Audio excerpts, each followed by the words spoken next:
So thank you very much to our three readers, scholars. Through their own reading of Utopia, we discovered maybe different more than Thomas More than it is usually said. First of all, we discovered that Thomas More took good use of his reading of the old maps with Fra Mauro and also old manuscript from the Portuguese travelers. With Mr. Vermeer, we discovered that friendship with Erasmus was not only good for his life and readings and learning in the 16th century, but also thanks to this friendship he knew mysticism 1 century before, and he made also a good use of it, or at least a use, whatever we think of it, in his Utopia itself. And with Professor Carpinelli, we saw Thomas More sort of a little bit, doubtful about the terminology of embracing, which is so difficult to translate, as a matter of fact, in our languages, be it in English or French or whichever. So the floor and you, the audience, are now free to ask questions, and maybe if you have a problem with speaking French, with Mr. Mansell, or if Mr. Mansell has a problem with understanding your questions in English, I will be, of course, here to translate as well as I can, which is not always the best. You have a question? Actually, I do have a question for Kelly. Thank you. You mentioned that you were not sure that there was a word for crown in Utopia. I believe you for that. But I remember a letter by Thomas More, I think it's to Erasmus, where he daydreams of being king of Utopia. And I just remember the meaning in French, but he sees himself with a crown of cereals, I think, maybe wheat. It's a kind of strange crown. I don't remember the wording of the Latin, but maybe one should look at this. He's wearing a Franciscan,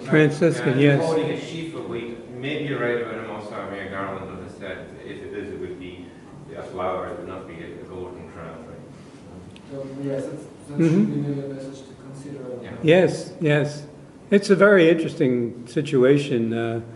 I'm very interested in the possible Franciscan connections with Utopia and with Thomas More himself, because we do have in the United States, we have third order fraternities, and who are at either the regional level or at the local level, who have adopted the name Thomas More, because they believe, and then you can find books in which the authors claim that More himself became a third order Franciscan. I know we're getting away from crowns, but I mean, I think that I think there is that connection, and I remember the quotation, but but it isn't in Utopia itself; it's in the conversation. Yes. Also, again to Francisco, another encircling, which I have just been looking for the Latin, but I don't have here the Latin, but my translation of it into English is that in this letter to John Colette, the first letter that we have, the one of the 23rd of October, October 1504, Thomas More says, describing the city, is that vision is not extended to the horizon, but limited by the roofs of buildings. Interesting also that horizon in that letter, it is not written in Latin, but in Greek. The whole letter is in Latin, but the word horizon Yes. is in Greek. And then it says that we don't see the horizon, but our vision is obstructed by the circle of the roofs. So another. Well, once I saw that there was no Latin for crown, I looked through 11 different translations. Yeah.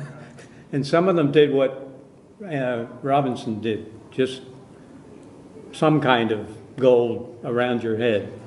And I was fascinated because Clarence Miller, I think, chose coronet. I think that's what he did.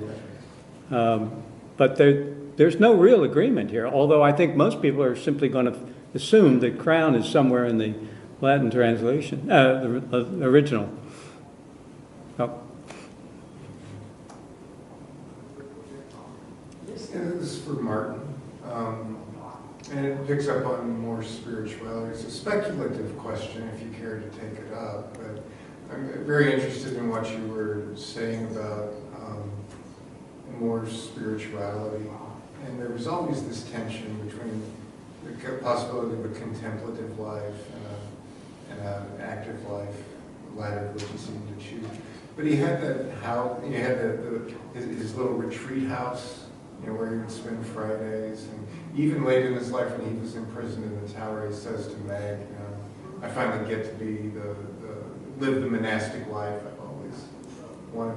And in your paper, you gestured a little bit toward the connection between Moore's Day and our own ideas of religious liberty. But would you want to speculate a little more?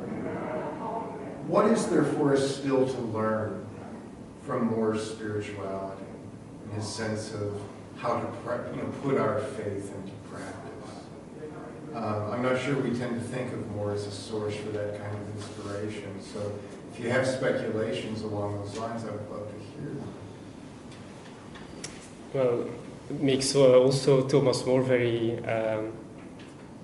meaningful in present-day politics and what we're seeing, that because they were living in the 16th century, before French Revolution, there's still a really close connection between politics and religious spiritual life. And the French Revolution breaks that completely apart. At the same time, Thomas More was a great promoter of division between church and state. He sacrificed his life because he protests against Henry VIII, both as king and head of the church. It's also present in Utopia. The church leaders are completely separated from the temporary leaders. So it's also there. It's a key item too of Erasmus and Thomas More political views for Europe. But at the same time, there's under the surface a connection between these two domains, influencing each other, being organized in similar ways. We've seen the system of conciliarism, and there's also one of my theories that Pierre Dailly and Jean Gerson, as leaders of conciliarist movement, they try to organize Catholic Church also with a parliament that then would sign the Catholic Pope. They try to arrange this effectively in 1420, and then this project failed.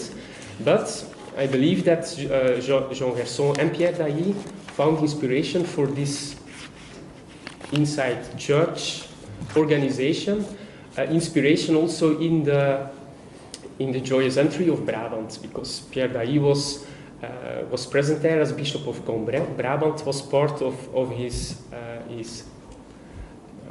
domain as a bishop, and he was present at the court of Brussels many times. It was also the first time that Erasmus encountered the court of Brussels was in the function of a secretary of then the Bishop of Cambrai, Henri of Bergen. So, of course, religion and politics were more closely connected at that time. In a way, we wouldn't defend any longer, of course, in the estates everywhere in Europe. The clergy had played a very important role, had key representatives. Also in the estates of Brabant, clergy was represented. The most important abbeys of Brabant had their own representatives, but at the same time, we see a shift towards a more temporary regulation, because inside these estates of Brabant, it were the cities, the four capitals of Brabant, Antwerp, Leuven, Brussels, and 's-Hertogenbosch, who had the main lead inside these estates of Brabant. Their representatives held the true power inside these estates of Brabant. So what we can learn mostly from Thomas More and Erasmus' ideas about politics and religion is to bring in again religious spiritual dimension in our politics, I believe. Of course, still respecting the division of church and state, obviously, but I think it's also maybe one of the most interesting and probably most successful tactics for future to counter terrorism, to give religion and spirituality also, and also there's also an atheist spirituality developing a place in the political world, at the political scene. Because a lot of Muslims, also the moderate ones, who try to live their lives in peace with the Western democracies. A lot of Muslims living and working in Europe and being true European or Belgian, French civilians, they sometimes struggle because they see a lack of this dimension in the public forum, in the public political discussions. Yeah. Thank you. Thank you. Yeah. Just a brief comment. I do think that there's a very strong connection between Thomas More and the Augustinians. Of course, Erasmus and More giving his own lectures on the City of God. And I believe that the school he went to in London was Augustinian too, wasn't it? No? He went to St. Anthony's, the first school is Yes. St. Anthony's. Then he was educated in the household of Morton, who was the Archbishop of Canterbury. And, But who ran St. Antony's? St. Anthony's, as far as I know, it wasn't a Catholic, but however, perhaps it was, I don't know. Well, he lived at the Carthusian Charter House. Yes, that's later, yes. Anyway, I still think there are very strong Augustinian connections. Sorry, perhaps you are right. We will have to check who ran the St. Anthony's, yes. Yes. Now, Martin, in the next session, someone is going to be dealing with Pico, de la Mirandola, and Thomas More. However, one of the points that you mentioned is how perhaps he was inspired by the Kabbalah. I don't know how much you consider that. Nevertheless, in his translation from of the Latin Pico from the Latin into English, he omits any reference to the Kabbalah. So I don't think that I don't know. Perhaps what do you mean that, or what this omission will imply? Yeah, it's difficult to estimate correctly because at that time, and one of the greatest examples we can find in Bruges, there's a statue here of Juan Luis Vives. His parents were severely prosecuted in Spain And his mother was even, her bones were taken from the ground to burn again on the stake. And, and Vives fled to the Low Countries. Publicly, he was all in line with Catholic Christian traditions. Probably back at home, he continued Jewish practices. So it's a very, very dangerous time for being a Jew. One thing is the Jewish root of Louis Vives, and even we know that in Thomas More in London he praised, for instance, a painting of Our Lady painted by a Jew, which is also one thing is this. The other thing is the mysticism of the Kabbalah, which is not exactly the same as something else. I'm not a Kabbalah specialist. I'm really interested. It would be really interesting to look further there. But I have already a long time strong feeling that Erasmus, maybe also Thomas More, under the surface, because they had to be very careful about this, had a very positive attitude towards Jewish culture. When Erasmus founded his Collegium Trilingue in Leuven, one of the languages that were taught there was also Hebrew. Just to follow up on this, which is a fascinating notion, Erasmus certainly was a defender of Johann Reichmann. Reichmann was a follower of Pico and a popularizer of Kabbalistic studies. Kabbalistic studies probably of Moses de Leon's book of Zohar. That was a 13th century edition as opposed to a more recent 16th century edition of Luria. In any event, the bottom line really is the fact that in the biography, Gianfrancesco writes, there is no mention of Pico as a Kabbalist. Why? Because Gianfrancesco is writing under the influence of Savonarola, and Savonarola hated the Jews. In fact, Reutemann got into trouble for Judaizing simply by talking about Kabbalah as an adjunct of Pythagorean philosophy on the grounds of number theory, which Pico also thought was very important, but from a totally different perspective. It's interesting that Moore would have known about all of these things. He would not necessarily have studied it, he would not necessarily have related to it in any sort of direct way. There are people who think of him doing Neoplatonism, which again is something that he was familiar with by all of his Italian friends who had been there, Royston and Lineker and Colette. But he was not normally thought of as being a Neoplatonist or as a mystic. And yet all of these elements come through, and you call it under the table, and so the peripheral. Moore was a good Catholic. And he was one that was very close to obviously church doctrine, but he was excited. He was intellectually excited by things that were startling. Utopia has no Christian religion. Pico got into serious trouble when he wrote his 95 Theses, and the Pope Innocent VIII, he declared him a heretic, or he indicted him for heresy out of 13 out of the 900, big deal. But those were all theological issues.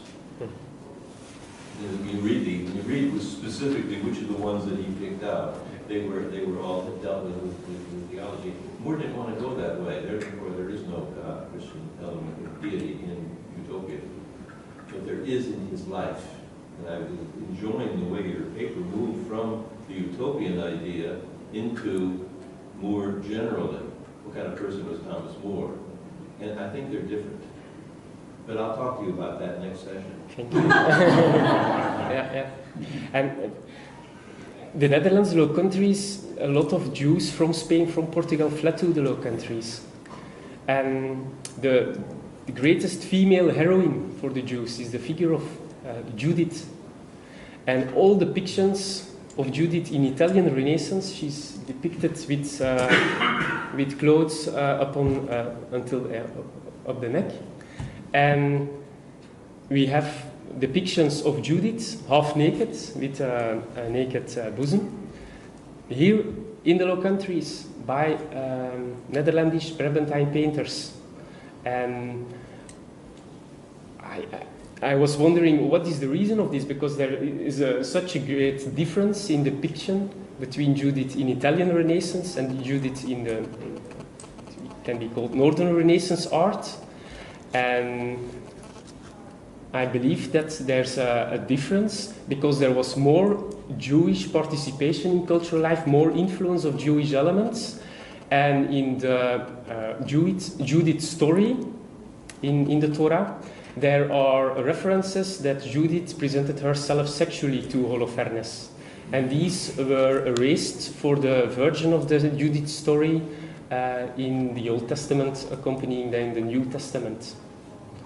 And I believe that these influences, these ideas, and knowledge of true Jewish culture and stories had a big impact in the Netherlandish culture already from early on. Erasmus, in his first dedicatory letter of his Institutio Principis Christiani, is bringing up the story of the Shunammite girl. She, a really beautiful girl who was chosen to take care of King David at his deathbed. And she took care of him, not sexually, but she fed him, and she, at the end of his life, enjoyed his last days. And at this particular time, David has to arrange his succession by King Solomon, because there were some competitors. And then David made up the plan that Solomon would be anointed outside the city.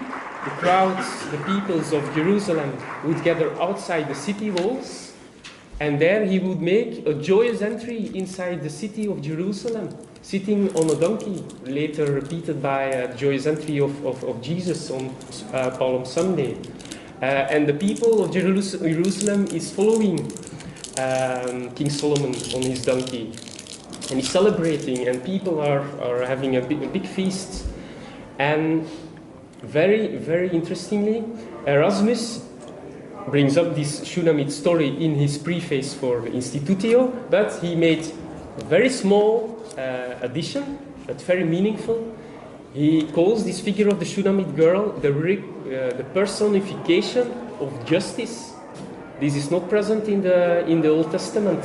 It's an addition of Erasmus himself, and I believe that in this way he's saying that this political joyous entry of King Solomon, invented by David while he was having cares from the Shunammite girl, was a just political system.